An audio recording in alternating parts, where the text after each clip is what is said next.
Have you ever grown peppers that just didn't taste quite right? Sweet bell peppers that taste slightly spicy, or jalapenos that have no heat at all? This could be a direct result of cross-pollination in your garden. Welcome to Pepper Geek, I'm Calvin, and in this video I'm going to share everything you need to know about cross-pollination between pepper plants. To start off, let's talk about what pollination is and why it's important for your plants to grow properly. Every flower that forms on your pepper plant has the potential to become a fruit or a pepper, and in order for that to happen, every flower needs to be pollinated or fertilized. This process is pretty simple. Every flower releases pollen, and when that pollen lands on the stigma of a flower, that initiates the formation of a fruit. Now, peppers are capable of self-pollinating, so even a single flower on a pepper plant can fertilize itself by dropping its own pollen onto the stigma of that same flower, leading to the formation of a fruit. That's one reason peppers are so great to grow. You don't need multiple peppers in order to have successful pollination.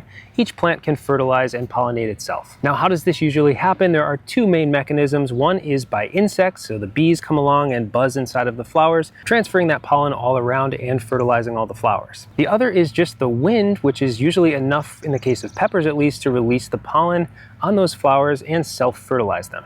Now, even though peppers do self-pollinate, they're also capable of cross-pollinating with other compatible plants. So if you have two different varieties, the pollen from one of them can actually fertilize the flowers on the other. In this case, it's mostly the work of the insects, so the bees that are flying from one plant to the other will transfer that pollen from one variety to the next. So what actually happens when your peppers cross-pollinate in the garden? Well, during the same year, you don't have anything to worry about in terms of changing the peppers or the flavor or the heat level.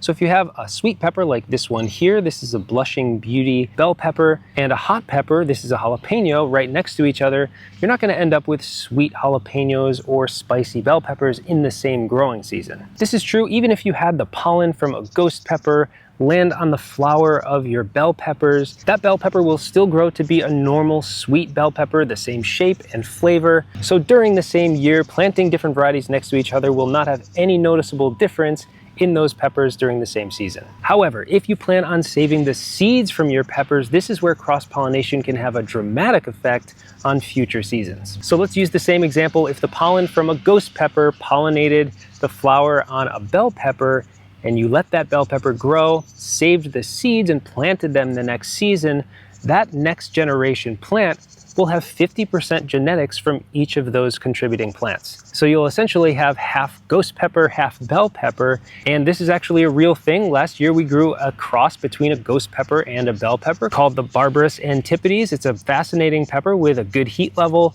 a larger size than a ghost pepper, but smaller than a bell pepper. It's essentially a cross between the two. So if you like to save your own seeds to save money or to just carry on the generation of a plant that you really enjoy, this might be something you want to prevent from happening, and there are some easy ways to do this. Before I share that though, there really is only one case where you want to be saving seeds, and that is with heirloom or open pollinated varieties. If you've planted F1 hybrids, you can just check your seed packet to see if the variety you've planted is a hybrid. Then you don't want to be saving seeds from that variety anyway, because those will naturally be very unstable varieties. You're really not meant to save seeds from hybrids because they're essentially already a crossbreed of two different varieties. But let's say you want to save the seeds from your heirlooms, you want to keep the exact same plant, you love how those jalapenos taste, and you don't want to lose any of those characteristics that you like in that plant. You can prevent cross-pollination by isolating flowers. Like I said, bees and other insects are the biggest offenders when it comes to cross-pollination. Of course, we think of this as a good thing. They're necessary in order to get the fruits to start forming. But if you want the truest seed, you'll have to block just some of the flowers on your plant.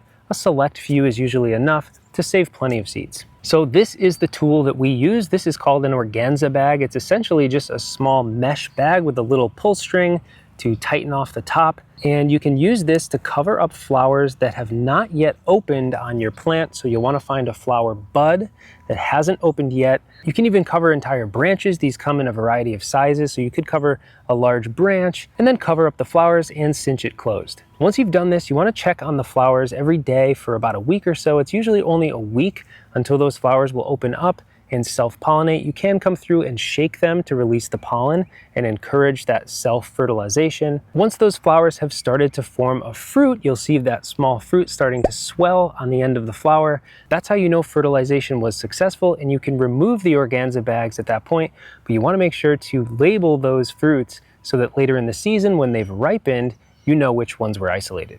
To flip all of this on its head, if you actually want to create your own pepper variety, you can use this understanding to manually cross-pollinate peppers and create a brand new variety of your own. We have a video all about how to do this, which I'll link down in the description below if you want to learn all about crossbreeding peppers. So whether or not this really matters to you, I think having this understanding is pretty useful in the garden, just understanding how this works, and if you end up with a pepper that's not quite right, if you saved your own seeds, it could be the result of cross-pollination. And even if you bought plants from a nursery or seeds from a nursery, the same could be true there if they're not isolating their flowers. Let me know if you've had any strange peppers pop up in your garden that you think maybe were a result of cross-pollination down in the comments below. Thanks for watching Pepper Geek, and I'll see you next time.